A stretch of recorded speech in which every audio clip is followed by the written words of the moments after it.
Praise the lord. మహాదేవుడు మన ప్రభువు రక్షకుడైన యేసుక్రీస్తు నామమున కూడి వచ్చిన క్రీస్తునందు ప్రియమైన సహోదరి సహోదరులందరికీ వందనాలు.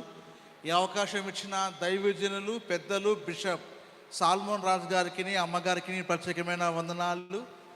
ఇక్కడికి రావడానికి అవకాశం ప్లాట్ఫామ్ ఇచ్చిన బ్రదర్ స్వామి డానియల్ బెంగళూరు పాస్టర్ గారికి కూడా ప్రత్యేకమైన వందనాలు చెల్లిస్తున్నాను. ఒకసారి మనం అందరము లేచి నిలబడదాం. నిర్గమాకాండము 15వ అధ్యాయం. నిర్గమాకాండము 15వ అధ్యాయము 22 నుంచి 27 వచనాలు నేను చదువుతాను. నిర్గమాకాండము 15వ అధ్యాయము 22 నుంచి 27 వచనాలు. మోషే ఎర్ర సముద్రము నుండి జనులను సాగచేయగా వారు షూరు అరణ్యములోనికి వెళ్ళి దానిలో 3 దినములు నడిచి అచ్చట వారికి నీళ్లు దొరకలేదు. అంతలో వారు మారాకు చేరి మారా నీళ్లు చేదైనవి గనుక వారు ఆ నీళ్లు త్రాగలేకపోయింది. అందువలన దానికి మారా అని పేరు కలిగింది. ప్రజలు మేమేమి త్రాగుదుమని మోషే మీద సనుగు కొనగా అతడు యెహోవాకు మొరపెట్టాడు. అంతటా యెహోవా అతనికి ఒక చెట్టును చూపాడు. అది ఆ నీళ్ళలో వేసిన తరువాత నీళ్లు మధురములాయను. అక్కడ ఆయన వారికి కట్టడ విధించి నిర్ణయించి అక్కడ వారిని పరీక్షించి మీ దేవుడైన యెహోవా వాక్కును శ్రద్ధగా విని ఆయన దృష్టికి న్యాయమైనది చేసి ఆయన ఆజ్ఞలకు విధేయులై ఆయన కట్టడలన్నిటినీ అనుసరించి నడిచిన ఎడల నేను ఐగుప్తీలకు కలగజేసిన రోగములలో ఏదియూ మీకు రానియను. నిన్ను స్వస్థపరిచి యెహోవాను నేనే అని.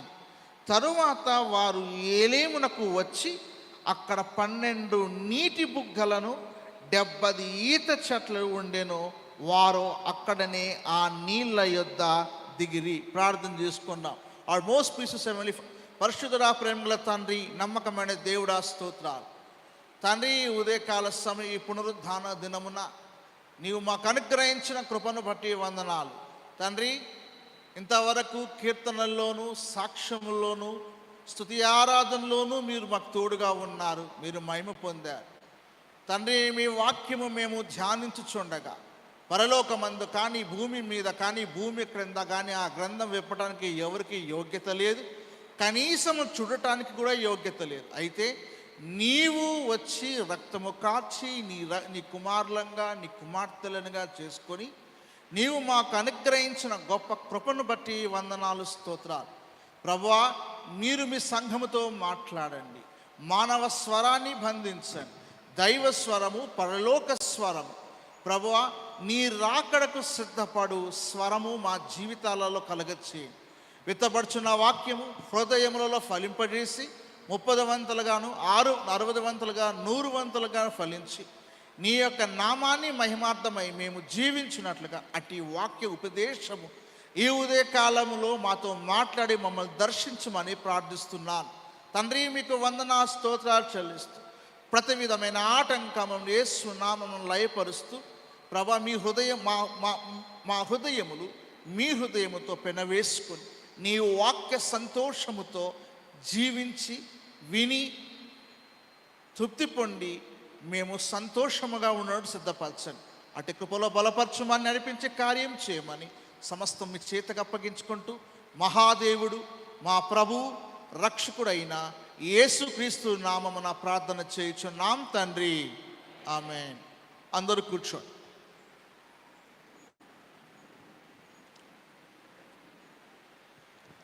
మరొకసారి మీ అందరికీ వందనాలు చెల్లిస్తూ ఉన్నాను. ఎవరైనా నోట్స్ రాసుకోవాలనుకున్న వారు నోట్స్ రాసుకోండి. లేదు నాకు తెలుసు అనుకున్న వాళ్ళు చక్కగా వినండి మరొకసారి. సో నేను ఈరోజు ఒక అంశాన్ని చెప్తాను. దేవుడు నడిపించే మార్గములో ఆయన శ్రద్ధ వహిస్తాడు. దేవుడు నడిపించే మార్గములో ఆయన శ్రద్ధ వహిస్తాడు. He cares of all. ఎలా ఆయన శ్రద్ధ వహిస్తాడు అనే దాన్ని నేను ఈరోజు ఈ పాయింట్ ద్వారా కొన్ని విషయాలు మాట్లాడతాను. ఇప్పుడు నవీన కాలంలో ప్రాముఖ్యంగా చాలామంది బైబిల్ని తప్పు పట్టాలన్న ఉద్దేశంతో మోషే అనేవాడు ఒక దేవుణ్ణి సృష్టించాడు. He created God. ఆయన మోషే అనేవాడు దేవుని సృష్టించాడు. యెహోవా అనే వాడు దేవుడు కాదు. కానీ మోషే ఒక అడవి తెగకు ఆయన తన ప్రజలను నడిపిస్తూ తిరుగుబాటు చేస్తూ క్రూరంగా ప్రవర్తిస్తూ ఆయన ఒక దేవుణ్ణి సృష్టించాడు అని కొంతమంది సాతాను చేత ప్రేరేపించబడిన చరిత్రకారులు ఈ విషయాన్ని మాట్లాడుతూ ఉంటున్నారు. చాలామంది చదువుకున్న వారికి ఈ విషయాన్ని తెలియజేస్తున్నారు. బట్ అన్ఫార్చునేట్లీ నేను ఇప్పుడు దాని గురించి ఏం చెప్పాలనుకుంటున్నానంటే, దీని మీద మనకు చాలా అథెంటిక్ ఇన్ఫర్మేషన్ కావాలి. మనము బైబిల్ విశ్వాసముతో అంగీకరింపబడింది, కానీ is the faith of faith it belongs to the reasonable faith. మన విశ్వాసము కారణముతో కూడినది. Our faith is not blind faith. మన విశ్వాసము అనేది అది గుడ్డిగా ఎవరిని వెంబడించాలన్నది కాదు, కానీ why we are following, మనం ఎందుకు వెంబడిస్తున్నాము అనే a reasonable context our faith. మన విశ్వాసము అటువంటిది. ఇన్ ద కాంటెక్స్ట్లో, ఈ కాంటెక్స్ట్లో నేను మీకు కొన్ని విషయాలు దేవుని వాక్యములో నుంచి how God led his people, దేవుడు తన ప్రజలను ఎలా నడిపించాడు, హిస్టారికల్ గాను సైంటిఫిక్ గాను కొన్ని ఇన్ఫర్మేషన్ ఇస్తాను. మీకు ఒకవేళ ఇష్టపడి ఉంటే చక్కగా రాసుకోండి. అనేకులకు ఈ విషయాలు తెలియచేయండి. మోషే కల్పించిన దేవుడు కాదు, మోషను సృష్టించిన దేవుడు అని. Praise the lord.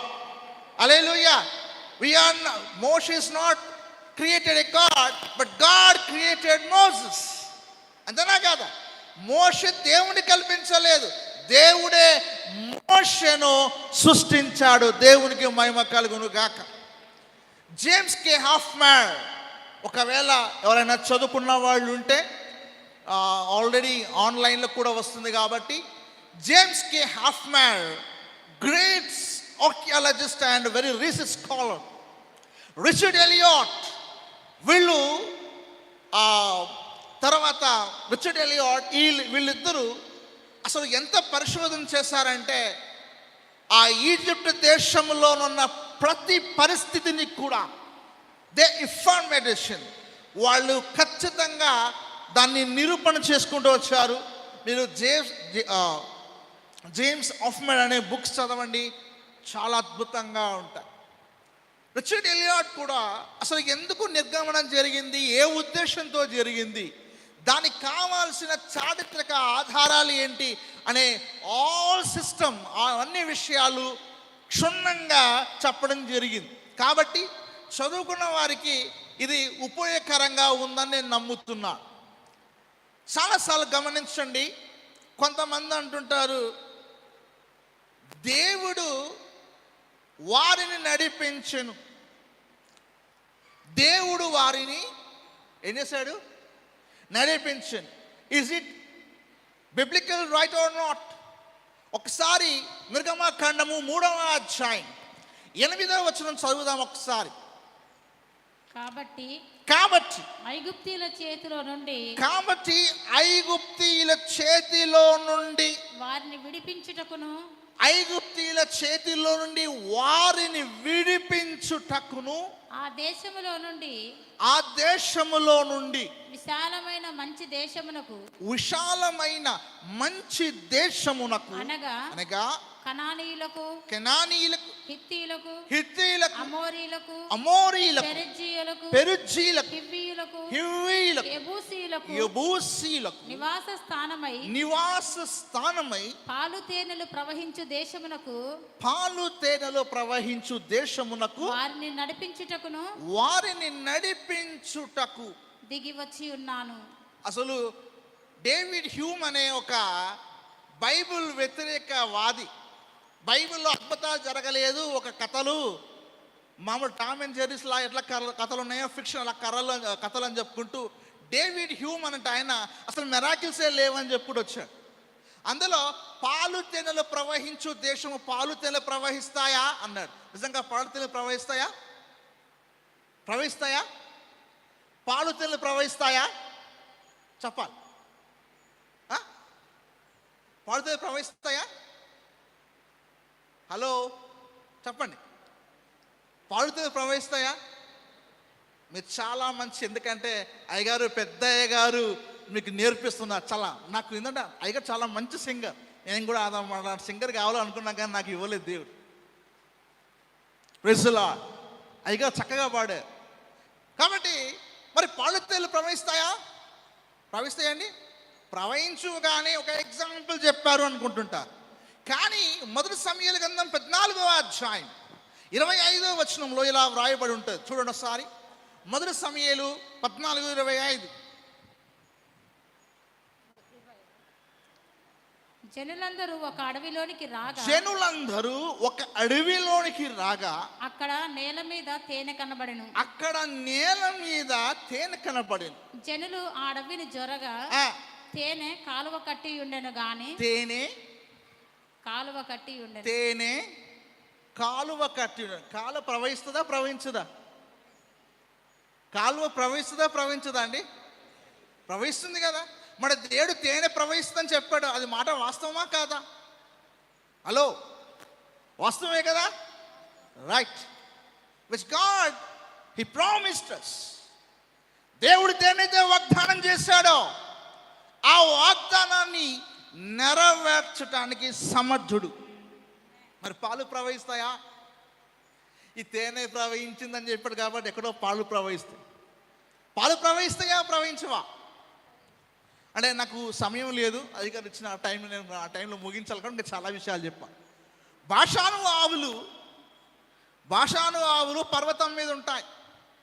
అక్కడ ఆ పర్వతాలలో నివసిస్తున్న ఆవులు ఆ గడ్డి ఏజ్కేల్ గ్రంథంలోనూ ఇర్మియా గ్రంథంలో అవన్నీ ఉంటాయి. ఇప్పుడు నేను చెప్పడానికి టైం లేదు. సో అవన్నీ బాగా తినేస్తాయి. గడ్డి బాగా తినేసరికి పొదుగుల్లో పాలు బాగా నిండిపోతాయి. పొదుగుల్లో నిండిపోయి ఎవరు పిండకుండానే ఆ పాలు మొత్తము కారిపోతూ ఉంటాయి. ఆ పర్వతంలో చాలా కారిపోతూ ఉంటే కిందికి వస్తూ ఉంటుంది. సో ఇలాంటి విషయాలు చాలా ఉన్నాయి.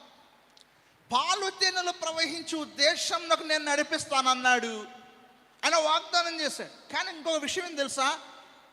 నేను దిగి వచ్చి ఉన్నాను. ఏమన్నాడు? నేను దిగి వచ్చి ఉన్నాను. ఎక్కడి వరకు? పాలు తేనెలు ప్రవహించు దేశమునకు నడిపించటానికి నేను దిగి వచ్చి ఉన్నానని మోషతో అంటున్నాడు. ఇది వాస్తవమా కాదా అని చాలామంది కొంతమంది ఎగతాళి చేస్తూ దేవుడు దిగి రావడం ఏంటి, దేవుడు వారిని ఐగుప్తు దేశం నుంచి నడిపించాడా, దేవుడు ఎలా ఉన్నాడు అని చెప్పి కొంతమంది ఎగతాళి చేశారు. అయితే నిర్గమాకాండము 19వ అధ్యాయం 18వ వచనంలో, నిర్గమాకాండము 19వ అధ్యాయము 18వ వచనం చదువుదాం. యెహోవా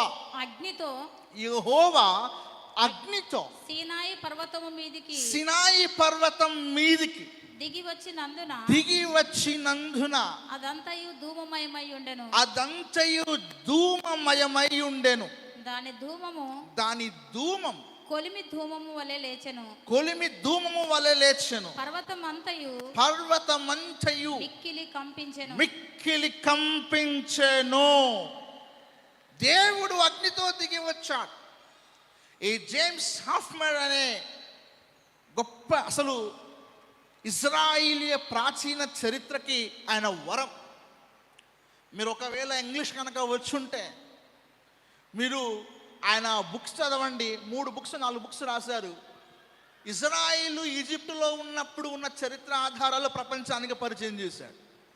ఇజ్రాయిలు సినాయి పర్వతం మీదకి వచ్చినప్పుడు జరిగిన సంగతులు పరిచయం చేశాడు. పాలితేన్లు ప్రవహించు దేశం తర్వాత జరిగిన ఏన్షియన్ స్క్రిప్ట్స్ ఈ జేమ్స్ కే హాఫ్మన్ అనే ఆయన చాలా గొప్పగా రాశారు. ఎంతో పరిశోధన చేశారు. కిచెన్ అనే ఆయన కూడా ఆయన చాలా గ్రేట్ స్కాలర్స్. వాళ్ళందరూ కూడా మనకు దేవుని చేత అనుగ్రహింపబడిన వరాలు.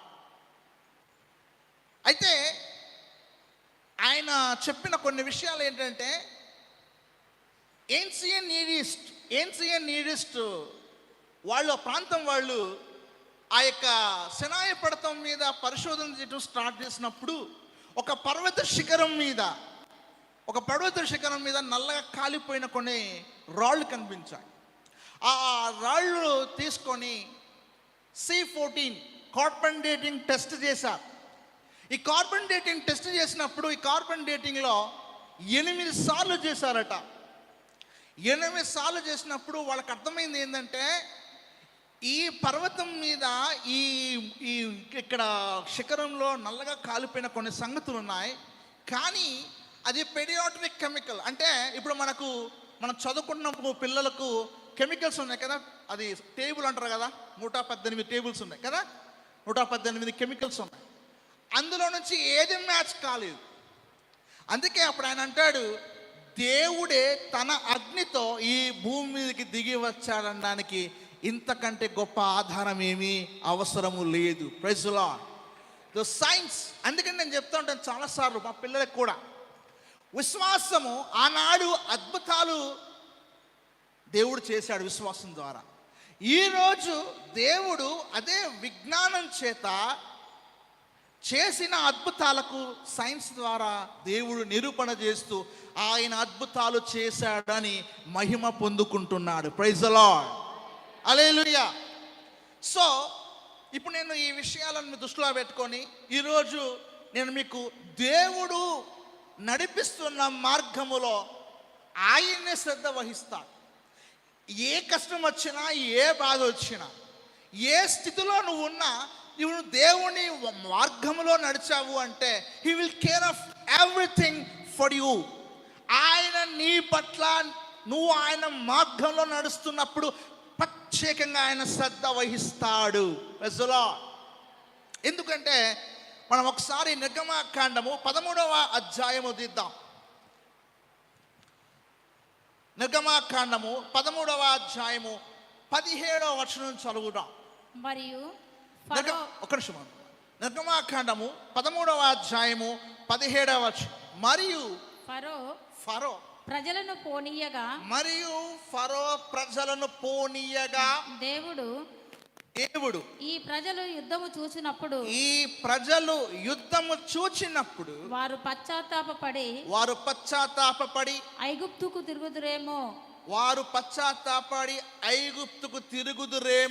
అనుకొని ఫిలిస్తీన దేశం సమీపమైనను, అంటే షార్ట్ కట్, సమీపమైనను ఆ మార్గమున వారిని నడిపింపలేదు. ఫిలిస్తీన్ల దేశము సమీపం, ఎక్కడికి? పాలు తెన్నులు ప్రవహించు దేశం. కానీ దేవుడు అలా నడిపించలేదట. ఎందుకు?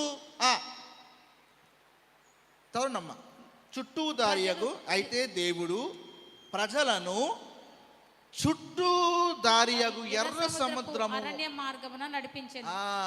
చుట్టూ దారి అంటే షార్ట్ కట్గా దేవుడు నడిపించట్లేదు ప్రజల్ని. ఎవరిని? ఇజ్రాయిల్ని. ఎలాగా? ఇలా చెప్తున్నాడు. షార్ట్ కట్గా దేవుడు ఎప్పుడు ఏ విశ్వాసం నడిపించడు. చాలామంది అంటుంటారు, అన్నా మేము యూత్లో అన్నీ ఎంజాయ్ చేస్తాం, అన్నీ ఎంజాయ్, చచ్చే ముందు యేసయ్యా అని నమ్ముతాం, ఈ భూమి మీద మంచిగా అనుభవించాము, పరలోకం కూడా అనుభవిస్తాం కదన్న. అంటే చనిపో ముందట ఒక 2 సంవత్సరాలు, 3 సంవత్సరాలు, 5 సంవత్సరాల ముందట బాప్టిజం తీసుకుంటారంట. అంటే ఎవరు మాత్రం మంచిగా లోకంలో ప్రతి పాపంతో ఎంజాయ్ చేస్తారట. ఇలా చాలామంది ఉంటుంటారు. నిజమే. కానీ నేను ఒక ప్రశ్న అడిగాను, నువ్వు ఎంజాయ్ చేస్తున్నప్పుడు నీ మరణానికి నువ్వు గ్యారంటీయా? నీ మరణానికి నువ్వు గ్యారంటీయా? ఎవరు ఏ మరణానికి గ్యారంటీ కాదు. కాబట్టి సమయం అనేది అది దేవుని చేతిలో ఉంది. కాబట్టి దేవుడు నీకు అవకాశం ఇచ్చినప్పుడు ఆయనకు లోబడి జీవించడం నేర్చుకోవాలి. ఆయనకు విధేయులమై నేర్చుకోవాలి. భక్తి అంటే చాలామంది చర్చిలో కూర్చొని ఒక 3 గంటల ఆరాధన కాదు. అది జీవిత దైవ భక్తి సాధన. అది 1-2 గంటలతో ప్రతి వారం వచ్చేది కాదు. నీ మాట, నీ జీవితం, నీ ప్రవర్తన అన్నిట్లలోనూ భక్తి అనేది కనిపించాలి. సో దేవుడు ఇచ్చిన ఆజ్ఞలు ఏమి భారమైనవి ఏం కాదు. కాబట్టి దేవుడు తాను వారి ప్రజల పక్షమున ఉన్నాడని ఇజ్రాయేలుకు తెలియాలి. ఎందుకంటే వాళ్ళు బానిసత్వములో చాలా కృంగిపోతూ ఉన్నప్పుడు దేవుడు మోషను పంపి వారిని బయటికి తీసుకొని వచ్చాడు. కానీ వాళ్ళ పరిస్థితి ఏంటంటే అద్భుతాలు చూస్తున్నారు, కానీ దేవుని యందు విశ్వాసము సంపూర్తిగా లేదు. చాలామంది సాక్ష్యాలు కూడా ఇలానే చెప్తుంటారు. ఏమనంటే, నాకు నా జీవితంలో గొప్ప మేలు చేశాడు, తర్వాత బాధలు పడ్డాను. అది ఎలాగా అన్నది నేను మీకు ఇక్కడ నుంచి కొన్ని విషయాలు మీకు చూపిస్తాను. చుట్టూ దారియగు ఎర్ర సముద్రము గుండా వారిని నడిపించాను. చుట్టూ దారి. అందుకే భక్తిలో షార్ట్ కట్ లేదు.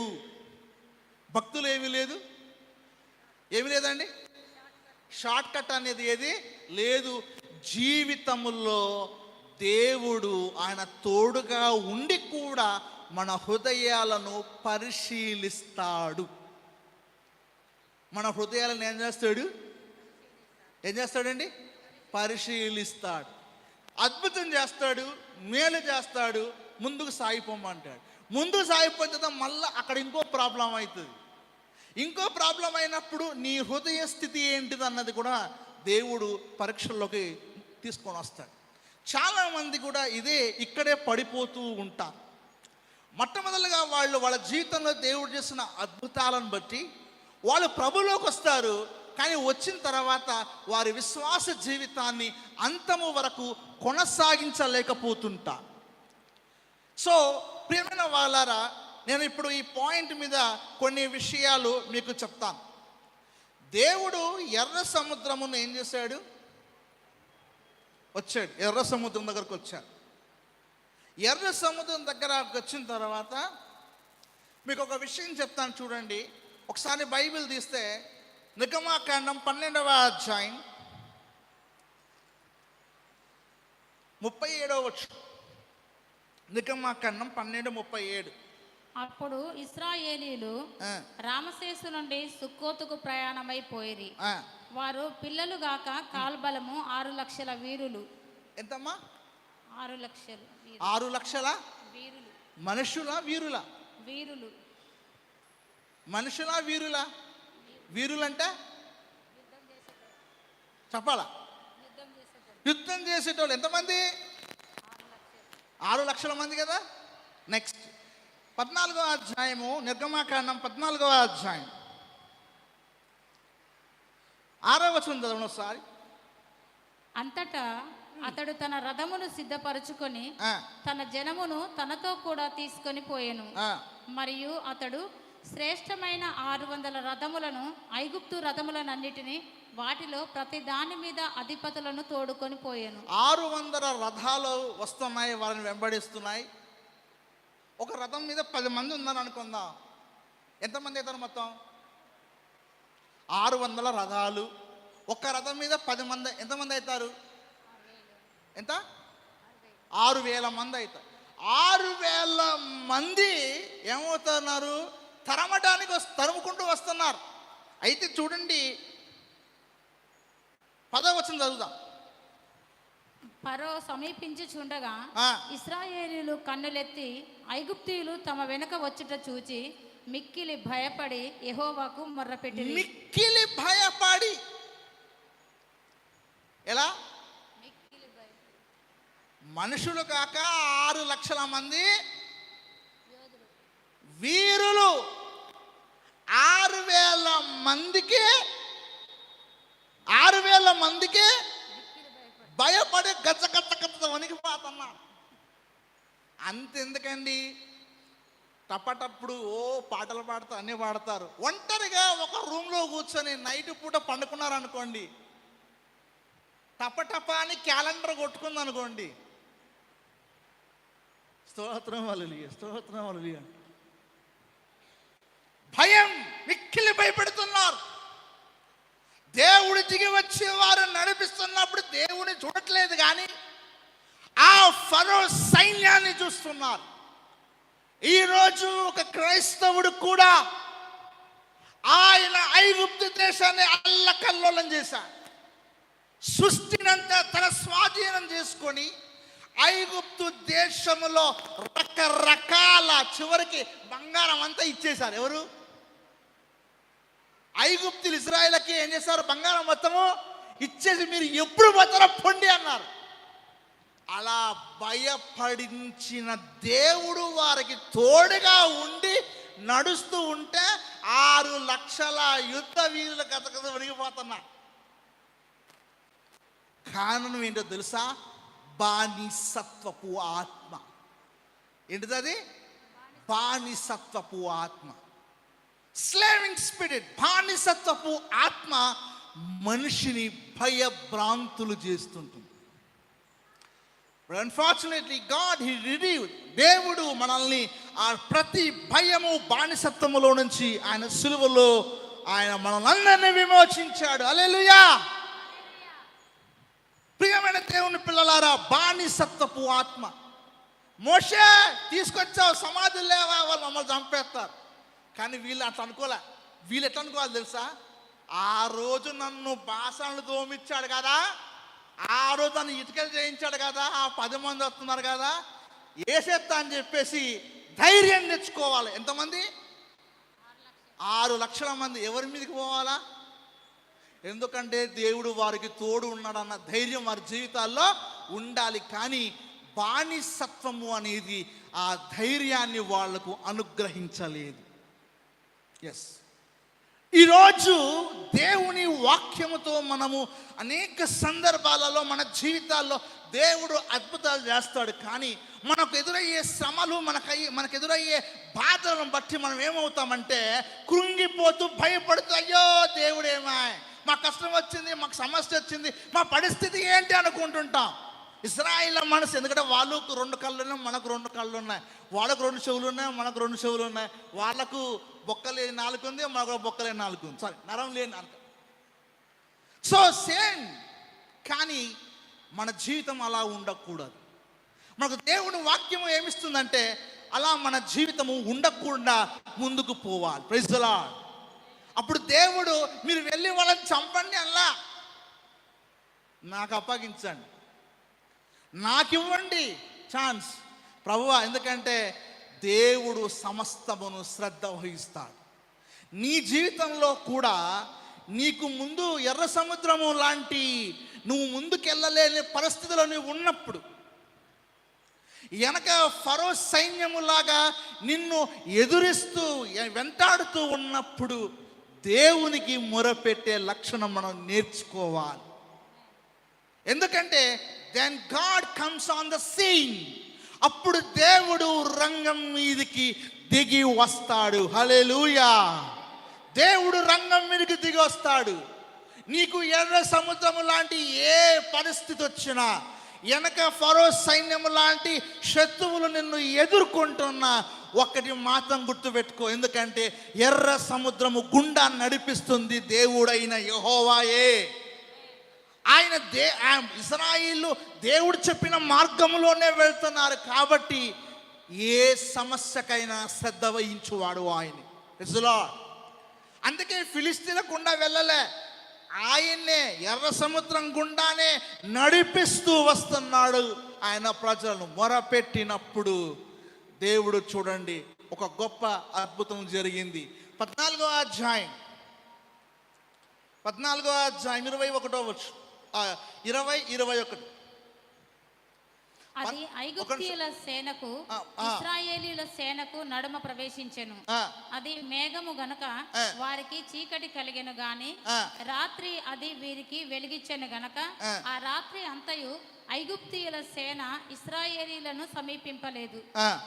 మోషే సముద్రం వైపు తన చెయ్యి చాపగా యెహోవా ఆ రాత్రి అంతయు బలమైన తూర్పు గాలి చేత బలమైన తూర్పు గాలి తూర్పు గాలి చేత సముద్రమును తొలగించి ఆ, దానిని ఆరిన నేలగా చేసెను. బలమైన తూర్పు గాలి చేత.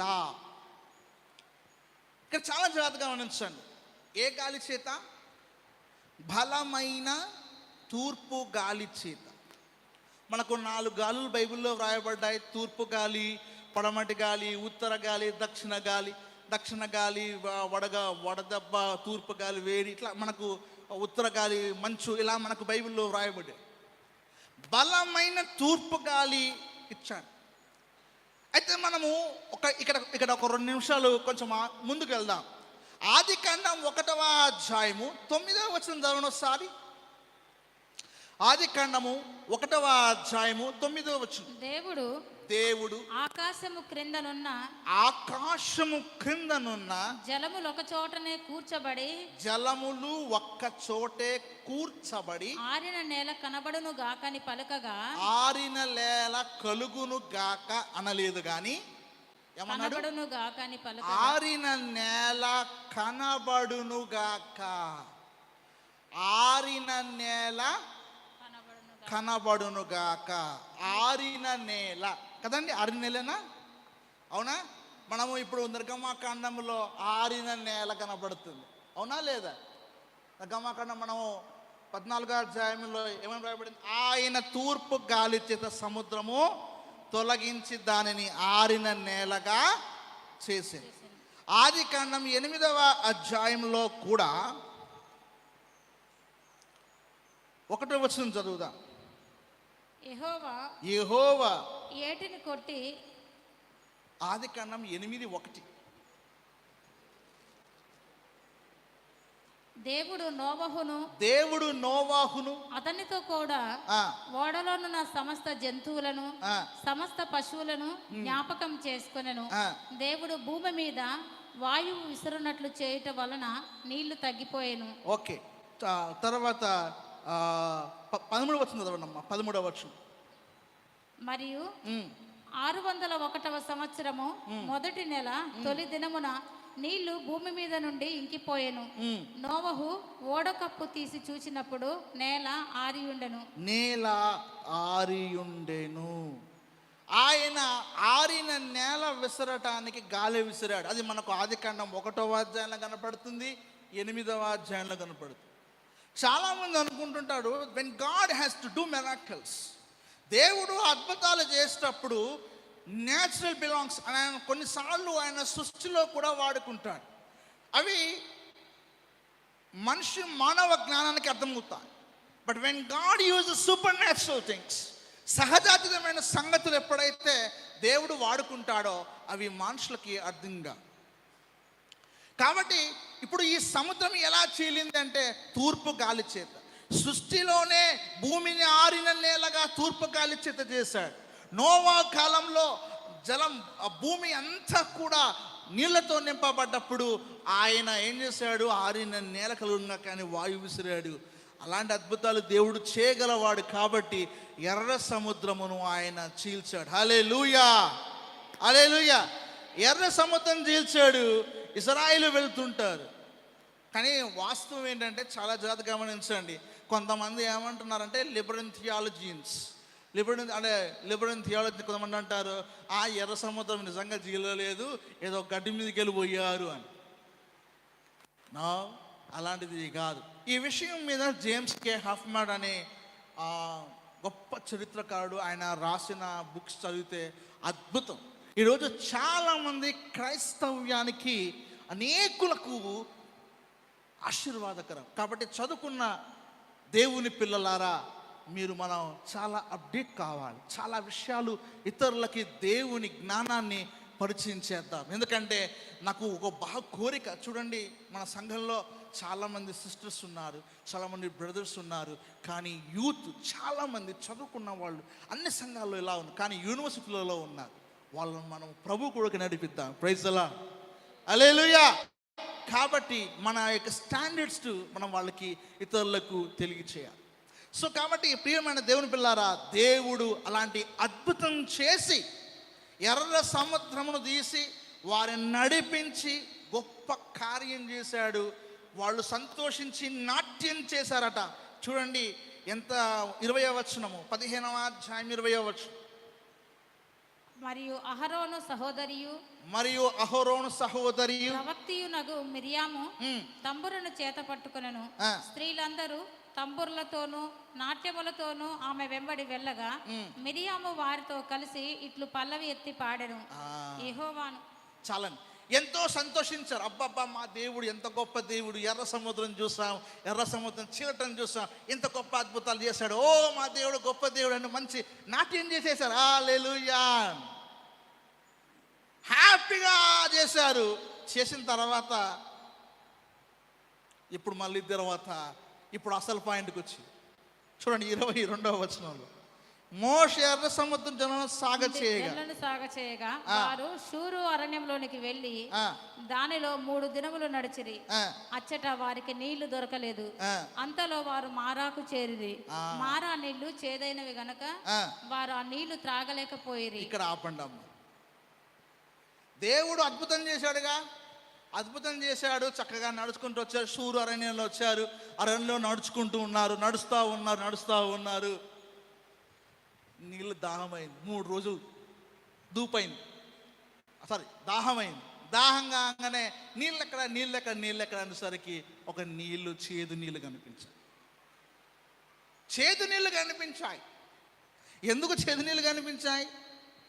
దేవుడు ముందే ఎలీముకు నడపలేదు, ఫస్ట్ మారాకు నడిపించాడు. దేవుడు ఎలీముకు 27వ వచనంలో ఉంటుంది, కానీ ముందు ఆయన ఏం చేశాడు? ఎక్కడ నడిపించాడు? మారాకి నడిపించాడు, చేదు నీళ్ళ దగ్గర నడిపించాడు. అంటే వాళ్ళు నడిపిస్తుంది దేవుడే కదా.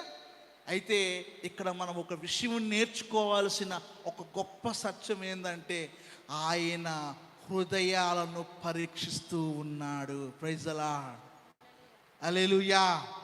హృదయాలను పరీక్షిస్తూ ఉన్నాడు. ఇప్పుడు ప్రతి ఆదివారం నాడు ఎప్పుడో ఒకరు సాక్ష్యం చెప్తుంటారు. ఏమనంటే, నా దేవుడు నాకు ఈ మేలు చేశాడు. మా సంఘంలో కూడా అదే చెప్తారు. నా దేవుడు ఒక రోజు వస్తారు, నా కష్టాన్ని దేవుడు తీర్చాడు, హల్లెలూయా. నేను అందరికీ బిర్యానీ పెడతా అంటారు, మంచిగా పెడతారు, అయిపోతుంది. నెక్స్ట్ 2 వారాలకి ఏదో కష్టం వస్తుంది, అయ్యగారు మా కష్టం వచ్చింది అంటే ఒక రోజు అద్భుతం జరగంగానే పొంగిపోవడము. అద్భుతము ఏదైనా కష్టం వచ్చిందంటే మొత్తం గాలిపోయినట్టుగా ఉండడము. ఇది కాదు క్రైస్తవ జీవితం. ఇజ్రాయెల్ అలానే ఉండేవాడు. కష్టం వచ్చిందా భావించడానికి డాన్స్ చేస్తారు, దేవుని స్తుతించుడి. ఆ అబ్బాయిగా ఇప్పుడు అయ్యగారు చక్కగా పాటలు పాడేట్టుగా మొత్తం పాడుతారు. కష్టం వచ్చిందనుకోండి, ఏం దేవుడు చేసే దేవుడు అందుకు మర్చిపోతున్నావు. సేమ్ ఇజ్రాయెల్ అదే. మరి ఎర్ర సముద్రము సమస్య వచ్చినప్పుడు నేను విడదీసి నడిపించి ఆయనను స్తుతించావుగా, కానీ అక్కడికి వచ్చేసరికి చూడండి, ప్రజలు మేమేమి త్రాగుదుమని మోషే మీద సనుగుకొనగా అడిగారు. అయ్యా మరి ఈ నీళ్లున్నాయి, మరి ఏం తాగుదాం అన్నారా? ఏమన్నారు వాళ్ళు? సనుగుకొన్నారట. ఈరోజు కూడా క్రైస్తవ జీవితంలో ప్రతి ఆదివారం నాడు ఆరాధనకు వస్తూ ప్రతి వాక్యం వింటున్న మన జీవితాల్లో కూడా అద్భుతాలు చేయగానే డాన్స్ చేస్తాము. తర్వాత ఏమైనా కష్టం వచ్చిందా అంటే, ఇంతకాలము దేవుణ్ణి ఆరాధిస్తూ ఇన్ని చేస్తున్నాం, కానీ ఈ కష్టం పోనీ దేవుడు ఈ కష్టం తీర్చింది అనుకోండి, ఇంకొక కష్టం తీర్చాలి అంటే క్రైస్తవులు ఏం ఆలోచిస్తున్నారంటే, దోమలను దేవుడు చంపాలి అన్నట్టుగా అంటున్నారు. దేవుడు దోమలను చంపడు, కానీ దేవుడికి నెట్టిస్తాడు. ఏమిస్తాడు? నెట్ ఎందుకు ఇస్తాడు? నువ్వు నెట్లో ఉండమని. కానీ దేవుడు దోమలను చంపమని చెప్పడు. కానీ మనం అలౌట్ వాడుతుంటాం, అది వేరే విషయం. సో ప్రియమైన దేవుని పిల్లలారా, దేవుని వాక్యములో మనం అదేం నేర్చుకోవాలి. ఎర్ర సముద్రం ద్వారా అద్భుతం చేసిన దేవుని వాళ్ళు స్తుతించి మారా దగ్గరకు వచ్చేసరికి మోష దగ్గర వాళ్ళు ఏమయ్యారండి? సనుగు కొన్నారు, సనుగులు వినపడ్డాయి. ఈరోజు క్రైస్తవ జీవితంలో మనకొచ్చే కష్టాలను బట్టి, మన కొన్నిసార్లు చేదైన జీవితంలో నుంచి మనము బాధపడుతూ ఉంటాం. ఆ బాధలలో మనము దేవుణ్ణి సనగకూడదు అన్నది మనకు ఈ వాక్యములో దేవుడు మాట్లాడుతూ ఉన్నాడు. సనగటం వలన దేవునికి అవమానం తెస్తామే కానీ దేవునికి మహిమ.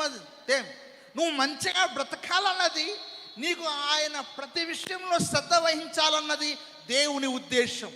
కానీ నిన్ను శ్రమల గుండా, పరీక్షల గుండా నడిపిస్తున్నప్పుడు ఆయన సంపూర్ణ చిత్తానికి లోబడు. అది నీకు ఆశీర్వాదకరంగాను పాలు తెనులు ప్రవహించు దేశానికి, వాగ్దానానికి నిన్ను నడిపించు స్థితిలో దేవుడు నిన్ను ఉంచుతాడు. సో మనం ఇక్కడ చూద్దాము, సనుక్కొని అతడు యెహోవాకి మొర పెట్టెను. యెహోవాకి మొర పెట్టెను. బట్ వన్ థింగ్, ఎవరిదైనా king James version English Bible ఉందా? కేజేవి నిర్గమాకాండం 1:14 ఎవరైనా చదవగలరా? నిర్గమాకాండం 1:14 మన తెలుగు బైబిల్లో అది లేదు, కానీ ఇంగ్లీష్ కేజేవి బైబిల్లో ఉంటుంది. నిర్గమాకాండం 1:14.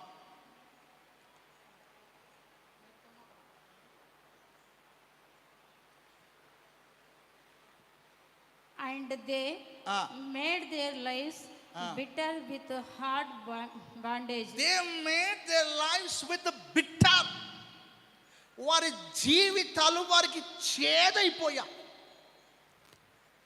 They made, ఐగుప్తీయులు ఇజ్రాయేల్ జీవితాన్ని వాళ్ళు ఎలా చేశారట? చేదు చేశారు. ఒకసారి మన తెలుగు బైబిల్ చదువుదాం. తెలుగులో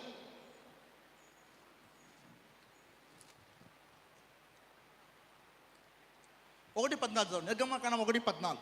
వారు ఇశ్రాయేలీయుల చేత చేయించుకొనిన ప్రతి పనియు కఠినముగా ఉండెను. వారు జిగటమంటి పనిలోను, ఇటుకల పనిలోను, పొలములో చేయు ప్రతి పనిలోను కఠిన సేవ చేయించి వారి ప్రాణములను విసిగించిరి. కానీ ఇంగ్లీష్ బైబిల్లో ఎలా ఉందంటే, వాళ్ళ లైఫ్ని చేదుగా జీవితాన్ని చేశారట. వాళ్ళ ముందు నిర్గమాకాండము దేవుడు వారిని విడిపించక మునిపే వారి జీవితాలు చేదైన జీవితాలు. వారి చేదైన జీవితాలలో నుంచి మధురమైన పాలు తేనెలు ప్రవహించు దేశానికి వారిని నడిపించటానికి ఆయన దిగి వచ్చాడు. ఆయన 10 అద్భుతాలు చేసి అక్కడి నుంచి నడిపిస్తూ వస్తున్నాడు. అయితే చాలా జాగ్రత్త గమనించండి. నీళ్లు చేదెందుకు దేవునికి తెలుసు, ఈ నీళ్లు చేదుగా ఉంటాయని. అకార్డింగ్ టు పాలింటాలజిస్టులు, పాలింటాలజీ అంటే భూగర్భ శాస్త్రవేత్తలు అనుకుంటా, పాలింటాలజీ అనేది. వాళ్ళు ఏమంటారంటే 8 రకాల నీళ్ళు ఉన్నాయంట. నీళ్ళు ఎన్ని రకాలు నీళ్ళు? 8 రకాలు. మనం అనుకుంటాం మనకు తెలిసిన తోటే ఫిల్టర్ వాటర్, మామూలు వాటర్, మున్సిపల్ వాటర్ కదా. అదే 8 రకాల వాటర్స్ ఉంటాయి. ఈ 8 రకాలు తాగడానికే. ఒకటి ఫౌంటైన్ వాటర్, ఊట నీళ్ళు కదా. ఊట నీళ్ళు కదండి. ఎప్పుడైనా ఊట నీళ్ళు తాగేవారన్నా?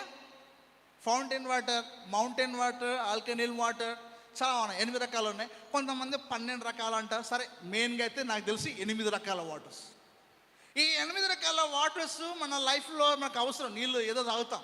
కొంతమంది ఫిల్టరు, కొందరు కెంట్, కొందరు అదేంటి సామ్సంగ్, ఎల్జీ ఏదో ప్యూరిఫైర్ వాడుతుంటారు. లేకపోతే అది 20 రూపీస్, అదేమి అది ఫిల్టర్ వాటర్. సో ఏదో మొత్తం కలుపుతా మొత్తం తాగుతూ ఉంటారు. సో ఇలాంటి వాటర్స్ అంటే నీళ్ళను సృష్టించిన దేవుడికి తెలీదా వీళ్ళు ఏం తాగాలి, వీళ్ళు ఏం బ్రతకాలి, ఏం చేయాలి అన్నది తెలుసు కదా. కానీ దేవుడు వారికి ఆ ఫౌంటైన్ ఆ యొక్క నీళ్ళ దగ్గర తీసుకెళ్ళేసరికి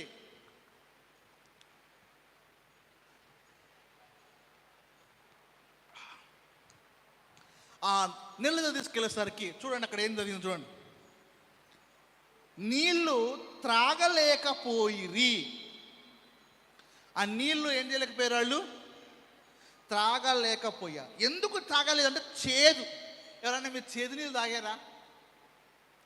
మీరు ఎవరైనా చేదు నీళ్ళు తాగారా? చేదు నీళ్ళు, ఉప్పు నీళ్ళు తాగి ఉంటారు సముద్రం దగ్గర, అవునా? చేదు నీళ్ళు ఎప్పుడైనా తాగారా మీరు? ఎవరైనా చేదు నీళ్ళు?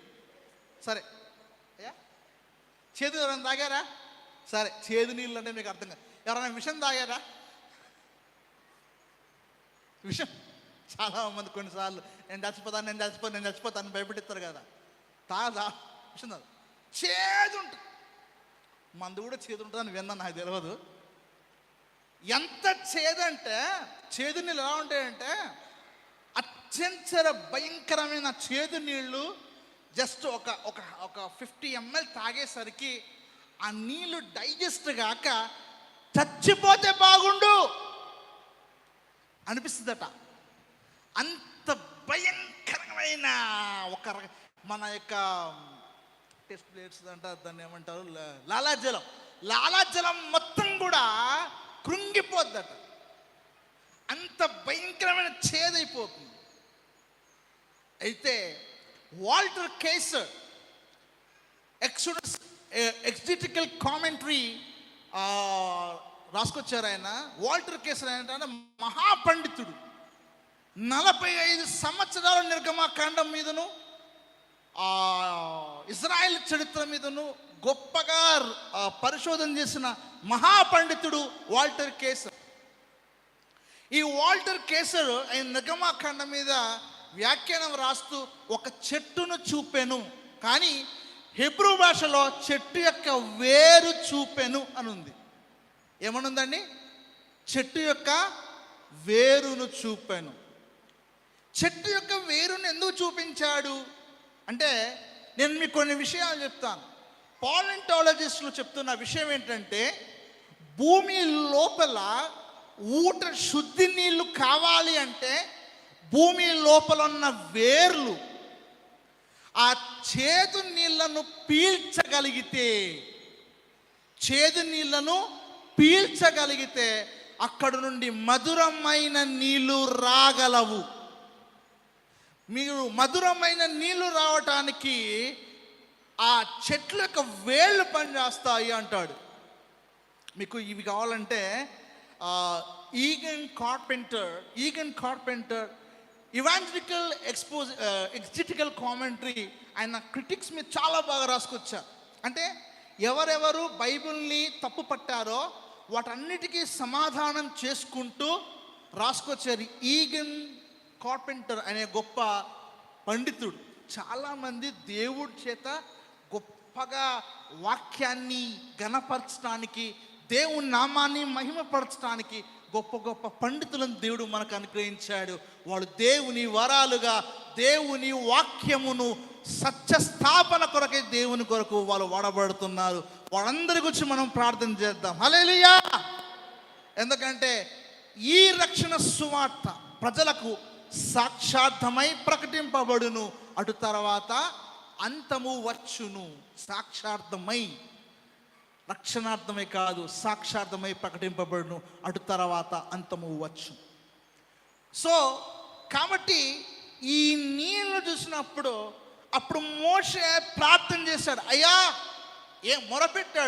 మొరపెట్టినప్పుడు దేవుడు ఏం చేశాడు? ఒక చెట్టును చూపించాడు, కానీ చెట్టు యొక్క వేరు చూపించాను అని ఉంది. అప్పుడు ఆ నీళ్ళు అది వేయగానే ఆ నీళ్ళు ఏమయ్యాయి? మధురమైంది. ఇప్పుడు దేవుడు ఐగుప్తు దేశం నుంచి వారిని నడిపిస్తున్నప్పుడు వారు సముద్రము చీల్చాడు, అద్భుతం చేశాడు. మారా దగ్గరకు వచ్చారు, నీళ్లు చేదుగా ఉన్నాయి. మొరపెట్టవలసింది ఎవరికి? దేవునికి. నువ్వు కూడా నీ జీవితంలో కూడా దేవుని వాక్య ప్రకారం భక్తి చేస్తూ, దేవుని వాక్య ప్రకారం లోబడి, దేవునికి లోబడి, దేవుని కొరకు జీవిస్తూ ఉన్నప్పుడు, ఎర్ర సముద్రం వచ్చినప్పుడు, ఎర్ర సముద్రం లాంటి సమస్య వచ్చినప్పుడు, ఫరో లాంటి వెనుక నిన్ను తరుముతున్నప్పుడు, నువ్వు ముందు కానీ వెనక కానీ చూడకుండా పైకి చూచే అనుభవము దేవుడు నీకు అనుగ్రహించాలని కోరుకుంటున్నా. ఎందుకంటే దేవుని వైపు చూసినప్పుడే ఎర్ర సముద్రము చీలగలుగుతుంది. ఎర్ర సముద్రంలో వెనకనున్న ఎర్ర సముద్రంలో మునిగిపోతుంది. Praise the Lord. కాబట్టి నువ్వు క్షేమంగా బయటకు వస్తావు. ఆ ఒక్క అద్భుతం ద్వారానే నువ్వు సంతోషపడవలసిన పని లేదు. దేవుడు నీ జీవితంలో అద్భుతాలు చేస్తానే ఉంటాడు. నిన్ను కష్టాల్లోనూ శ్రమల్లోనూ పరీక్షిస్తుంటాడు. అందుకే అక్కడ ఎందుకు అలా చేశాడు అని అంటే, నిన్ను ఆయన అక్కడ పరీక్షించి, చూడండి 25వ వచనం, అక్కడ వారిని పరీక్షించి దేవుడైన యెహోవా వాక్కును శ్రద్ధగా, అక్కడ ఆయన వారికి కట్టడ విధిని నిర్ణయించి అక్కడ వారిని పరీక్షించి. అంటే దేవుడు ఎర్ర సముద్రంలో అద్భుతం చేసిన దేవుడు పరీక్షిస్తాడు. ఆ పరీక్షకు నువ్వు నిలబడాలి. నీకు దేవుడు తోడుగా ఉంటాడు. అయినా అన్ని కష్టాలు కనిపిస్తుంటాయి, నీకు శ్రమలు కనబడుతుంటాయి, రోగం నిన్ను బాధిస్తుంటుంది, ప్రతి విధమైన వేదనని జీవితంలో ఎదురవుతుంటాయి. నీ హృదయాన్ని పరీక్షించడానికి దేవుడు వీటన్నిటిని నీ ముందు పెడతాడు. అప్పుడు హృదయపూర్వకమైన దేవునికి మొరపెట్టు వారంగా ఉండాలి. సనుగుతో ఇజ్రాయిలు సనిగారు, కానీ ఏ కష్టం వచ్చినా మోషే మాత్రం దేవా అన్నడా లేదా? అప్పుడు మోషకు దేవుడు ఆ వేరును చూపించాడు. నీళ్లు మధురమాయేను. నీకు కూడా ఏ కష్టాలు వచ్చినా, ఏ బాధలు వచ్చినా, ఏ వేదనలు వచ్చినా, ఏ శ్రమలు వచ్చినా నువ్వు కూడా ఏం చెయ్యి? దేవునికి మొరపెట్టు వారంగా ఉండాలి. ఈయన మధ్యవర్తులు ఎవరు లేరు. మనల్ని దేవుడు ఆయన మన హృదయ కేకను వింటాడు. ప్రైజ్ లార్డ్, హల్లెలూయా. అవునా కాదా? మన జీవితంలో దేవుడు అలాంటి గొప్ప కార్యం చేస్తాడు. అయితే ఇక్కడ ఇంకొక విషయం చూడండి. మీ దేవుడైన యెహోవా వాక్కు శ్రద్ధగా విని, ఆయన దృష్టికి న్యాయమైనది శ్రద్ధగా విని, ఆయన దృష్టికి న్యాయమైనది చేసి, ఆయన దృష్టికి న్యాయమైనది చేసి, ఆయన ఆజ్ఞలకు విధేయులై, ఆయన దృష్టికి న్యాయమైనది చేసి, ఆయన ఆజ్ఞలకు విధేయులై, ఆయన కట్టడలన్నిటిని అనుసరించి నడిచిన ఎడల నేను ఐగుప్తీయులకు కలగజేసిన రోగములలో ఏదియు మీకు రానియను, నిన్ను స్వస్థపరచు యెహోవాను నేనే అనెను. అందుకే యెహోవా రాఫా. అంతేనా కాదు? నిన్ను స్వస్థపరచు యెహోవాను నేనే. ఇంకొక విషయం నేను మీకు ఇక్కడ ఒక పాయింట్ చెప్పాలనుకుంటున్నా. దేవుడు ఇజ్రాయిల్ ప్రజలను బయటకి నడిపిస్తున్నప్పుడు పస్కాని తినమన్నాడు. పస్కాని తినమన్నప్పుడు, పస్కా తింటున్నప్పుడు ఏం చేశాడు? చేదు కూరలు కూడా నువ్వు యాడ్ చేసుకోమన్నాడు లేదా? చేదు కూరలు కూడా ఏం చేసుకోమన్నాడు? చేదు కూరలు కూడా యాడ్ చేసుకొని తినాలి అన్నాడు. ఎందుకంటే నీ చేదైన జీవితాన్ని మధురంగా మారుస్తున్నాను కాబట్టి. అయితే చాలా జాగ్రత్తగా గమనించండి. నీళ్లను రక్తంగా మార్చిన దేవుడు ఎక్కడండి? ఐగుప్తు దేశములో. నీళ్లను విభజించిన దేవుడు ఎక్కడ? ఎర్ర సముద్రంలో. నీళ్లను రక్తంగా మార్చాడు వాడు తాగలేకుండా. నీళ్లను విభజించాడు వారు ప్రయాణం చేయాలని. మరి చేదు నీళ్లను మంచి నీళ్ళుగా మార్చలేడా?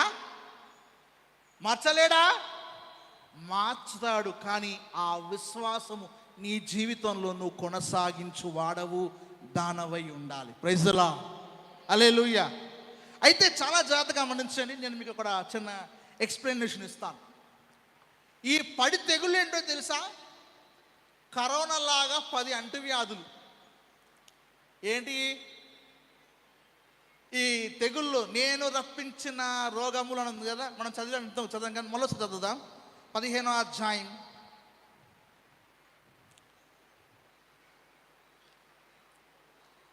నేను ఐగుప్తీయులకు కలగజేసిన రోగములలో ఏది మీకు రానియను అన్నాడు. నేను ఐగుప్తులకు కలగజేసిన రోగములలో. ఈ రోగాలు ఏంటంటే అంటువ్యాధులు, క్షయవ్యాధులు అనుంది. ద్వితీయోపదేశ కాండం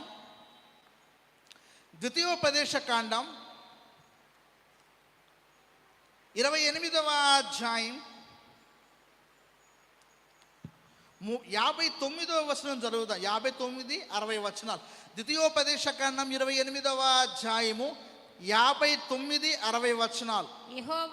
యెహోవా నీకును నీ సంతతికిని ఆశ్చర్యమైన తెగుళ్లను కలగజేయును. ఆశ్చర్యకరమైన తెగుళ్లను కలగజేయును. అవి దీర్ఘకాలముండు అంటే షుగరు, బీపీలు ఉన్నట్టుగా దీర్ఘకాలముండు గొప్ప తెగుళ్ళును చెడ్డ రోగములనై ఉండును. నీవు భయపడిన ఐగుప్తు క్షయవ్యాధులన్నిటినీ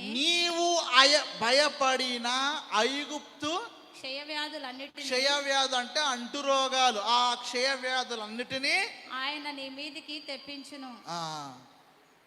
చాలా జాగ్రత్తగా గమనించండి. ఇశ్రాయేలు బయటికి వెళ్ళిన తర్వాత ఆ ఐగుప్తు దేశంలో ఆ రోగాలు అలానే ఉన్నాయి. ఆ రోగాలతో బాధపడుతూ జీవిస్తూ ఉన్నారు. మరి దానికి పరిష్కారము ఎక్కడా దొరకలేదు. మరి ఆ పరిష్కారం ఎక్కడ దొరికిందో తెలుసా? చాలా జాగ్రత్తగా గమనించండి. ఆ ఐగుప్తు 10 తెగుళ్ళకి పరిష్కారం ఎక్కడ దొరికిందంటే సొలొమోను ద్వారా దొరికింది. అందుకే సొలొమోను చెట్లన్నిటి గురించి వ్రాసినప్పుడు సొలొమోనుకి ఫరో కుమార్తెనిచ్చి పెళ్లి చేశాడు ప్రతిగా. చూద్దాము. మొదటి రాజుల గ్రంథము 4వ అధ్యాయం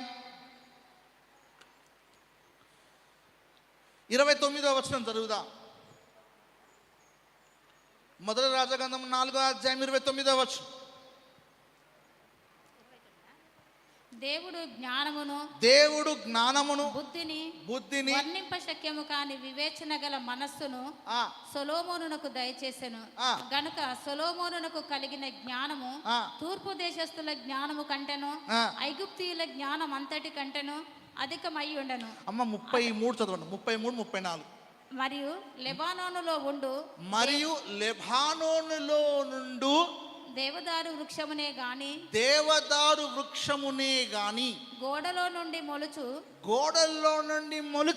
హిస్సోపు మొక్కనే గాని చెట్లన్నిటి గూర్చి అతడు వ్రాసెను. అంటే మొత్తం బాట్ని మొత్తం రాసేశాడు. ఏ చెట్టు తినదగింది, ఏది ఆహారమునకు, ఏది స్వస్థతకును, ఏది మంచిది అనే విషయాలు అన్నిటినీ దేవుడు జ్ఞానం ఇస్తే మొత్తం రాశాడు.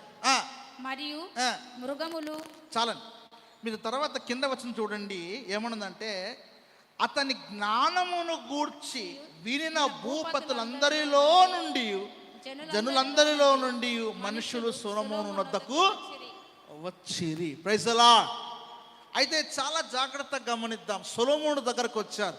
ఆ సొలొమోను ఆ యొక్క సమస్యలన్నీ తీర్చాడు. అందుకనే వాళ్ళు ఐగుప్తు ఫరో సొలొమోనుకి తన కుమార్తెనిచ్చాడు. అది చరిత్ర చెప్తున్న సత్యం. ఇది నేను చెప్తుంది కాదు. ప్రపంచ చరిత్ర పితామహుడైన హెరోడోటస్ ఈ విషయాన్ని వ్రాస్తాడు. అయితే మీరు ఎప్పుడన్నా మెడికల్ సింబల్ చూసారా? ఒక స్తంభం ఉంటుంది, దానికి 2 పాములు ఉంటాయి. ఎప్పుడన్నా చూసారా? మీరు చూసారా? ఎవరన్నా మన మెడికల్ డిపార్ట్మెంట్లో జాబ్ చేస్తారట. ఒక స్తంభం ఉంటుంది, 2 పాములు ఉంటాయి కదా. అది మెడికల్ సింబల్ అంటారు దాన్ని. ఎందుకు మెడికల్ సింబల్ అంటారు అంటే గ్రీకులు దాన్ని పుట్టించారంటే. కానీ వాస్తవం ఏంటంటే అది గ్రీకులది కాదు. దానికంటే ముందుగా మోషే కాలంలో దైవిక స్వస్థత జరిగిందని ప్రపంచానికి చరిత్ర చెప్తున్న సత్యం. అందుకే ప్రపంచ చరిత్ర పితామహుడి విషయం రాస్తాడు. ఎందుకంటే హెలెనీయులు అంటే గ్రీకులు ఇది ఇజ్రాయిల దగ్గర అడాప్ట్ చేసుకున్నారు అంటాడు ఆ సింబల్ని. అంటే దేవుడు స్వస్థపరుస్తాడు, డాక్టర్ చికిత్స చేస్తాడు, దేవుడు ఏం చేస్తాడు? స్వస్థపరుస్తాడు. డాక్టర్ ఏ డాక్టర్ స్వస్థపరచాడు? ఇప్పుడు నీకు ఇది ఇది ఇట్లా తెగిపోయింది అనుకోండి, ఏం చేస్తాం? పుడతాడు డాక్టర్, అంతగానే అతికిచ్చాడా ఏ డాక్టర్ అయినా? కానీ మన శరీరంలో ప్లాసిబో వర్క్ అవ్వాలి అంటే అది దేవుడు పెట్టిన ప్లాసిబో వర్క్ అయ్యి, అందుకే ఏ డాక్టర్ అయినా చికిత్స చేస్తాడు. స్వస్థత దేవుని దగ్గర నుండే వస్తుంది. అందుకే నిన్ను స్వస్థపరిచి యెహోవాను నేనే. మనం ముగించుకుందాం కొన్ని విషయాలు చెప్పేసి. చూడండి, ద్వితీయోపదేశకాండం 7వ అధ్యాయం 12వ వచనమును 15వ వచనం చదువుకుందాం. మీరు ఈ విధులను విని వాటిని అనుసరించి నడుచుకొనిన ఎడల, నీవు ఈ విధులన్నీ విని వాటిని అనుసరించి నడుచుకొనిన ఎడల, వాటిని అనుసరించి నడుచుకొనిన ఎడల, నీ దేవుడైన యెహోవా తాను నీ పితరులతో ప్రమాణం చేసిన నిబంధనను నెరవేర్చి నీకు కృప చూపును. 15వ వచనం. యెహోవా నీ యొద్ద నుండి సర్వ రోగములను తొలగించి నీ వెరిగి ఉన్న ఐగుప్తులోని కఠినమైన క్షయ వ్యాధులన్నిటినీ నీకు దూరపరచి నిన్ను ద్వేషించు వారందరి మీదికి వాటిని పంపించును.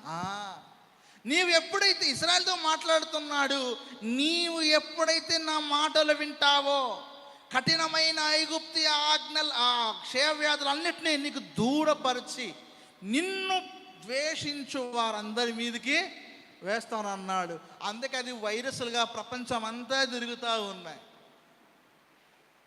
జెనిసిస్ అండ్ వైరసెస్ అని ఒక బుక్ ఉంది, చదవండి, చాలా అద్భుతంగా ఉంది. ఎప్పటి నుంచి వైరస్లు స్టార్ట్ అయినాయి, ఆ వైరస్లు ఎలాగా ఆ విషయాలు ప్రపంచం అంతా స్ప్రెడ్ అయినాయి. దాని గురించి ఒక మంచి ఫర్గెట్ హిస్ నేమ్, మంచి గ్రేట్ డాక్టర్, గ్రేట్ స్కాలర్ ఆయన ఆది ఖండం నుంచి నిర్గమాకాండం నుంచి అవన్నీ తీసుకుని ప్రపంచంలో 7 తెగుళ్ళు 7 బూరెల్లో జరిగిన ఆ వ్యాధుల గురించి మొత్తం బాగా, రేపు రాబోతున్న వ్యాధులు ఏంటి, ప్రపంచాన్ని వణిగించబోతున్న వ్యాధులు ఏంటి అనే విషయం మాట్లాడుతూ చాలా అద్భుతంగా రాయటము ఆయన జరిగింది. అయితే ఇంకొక మాట చెప్తాము, నిర్గమాకాండం 23వ అధ్యాయము 25వ వచనం. నిర్గమాకాండం 23:25. నీ దేవుడైన యెహోవానే సేవింపవలెను. నీ దేవుడైన యెహోవాను సేవింపవలెను. అప్పుడు ఆయన నీ ఆహారమును నీ పానమును దీవించును. నేను నీ మధ్య నుండి రోగము తొలగించెదను. నీ ఆహారము దేవుడు దీవిస్తే, నీ పానాన్ని దేవుడు దీవిస్తే, అప్పుడు రోగము నీ యొద్ద నుండి వెళ్ళిపోతుంది. ప్రైజ్ ది లార్డ్, హల్లెలూయా. అవునా? నీ ఆహారాన్ని దేవుడు దీవించాలి, నీ పానీయాన్ని దేవుడు దీవించాలి. అప్పుడు సర్వ రోగాలు వెళ్ళిపోతాయి. ఈ చేదైన నీళ్ళ అనుభవం ఏంటంటే, వాళ్ళు ఒకప్పుడు ఐగుప్తు దేశంలో చేదుగా వారి జీవితాలు ఉన్నప్పుడు ఆయన అద్భుతాలు చేసి నడిపించి వారిని శిక్షించి ఇశ్రాయేలును అక్కడి నుంచి బయటకు తీసుకొచ్చి ఆ తర్వాత ఎర్ర సముద్రం చీల్చిన గొప్ప దేవుడు ఆయన. అయినా వాళ్ళు సనుగుంటున్నారు. ఈ సనుగులను కంటే కూడా దేవుడు గొప్ప దేవుడు. అందుకే వారిని ఏం చేశాడు, చేదు నీళ్ళ దగ్గరకు తీసుకొచ్చి, వాళ్ళు త్రాగితే చేదైపోయింది, కానీ దేవుడు మోషే ద్వారా నీళ్లను, చేదుగా ఉన్న నీళ్లను ఏం చేశాడు, తీయగా మార్చాడు. అందుకన్నాడు, నిన్ను పరీక్షిస్తున్నా, నువ్వు నాకు లోబడతావా లేదా, నువ్వు నాకు విధేయత చూపిస్తావా లేదా, నువ్వు నన్ను సేవిస్తావా లేదా, ఏ కష్టం వచ్చినా ఏ బాధ వచ్చినా నువ్వు నన్ను వెంబడిస్తావా లేదా అనే శోధన నీ జీవితం మీద కూడా రావచ్చు.